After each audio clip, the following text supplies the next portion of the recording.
啱啱咧欣賞完咧愛麗絲劇場實驗室嘅《冬天物語》呢部劇啦，佢係一個關於冬天嘅故事。但係咧，我諗莎士比亞要我哋喺呢套劇感受到嘅，正正就係調翻轉，唔係冬天嘅冷，係冬天嘅溫暖啊！啱啱開始嘅時候咧，一個火爐越燒越旺啊，象徵住國王啦，佢嘅妒火啦、怒火啦，慢慢開展開頭嘅悲劇嘅部分。不過咧，隨住好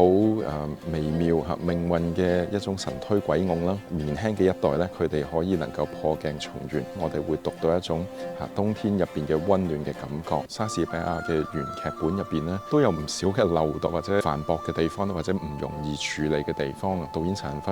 做咗唔少嘅改動啊，同埋就係一啲好機智嘅處理。牧羊人孩子咧去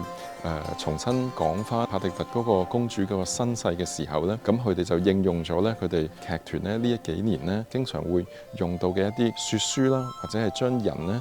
演員啦變成咗好似人偶咁樣嘅一啲嘅機械嘅動作，幾有驚喜嘅。咁經過陳輝導演嘅一個咁樣嘅轉化嘅時候咧，變得係既有趣味啦，同時亦都睇到一種嘅華麗。咁亦都正正好對應嗰個破鏡重圓有情人終成眷屬嘅題材啦。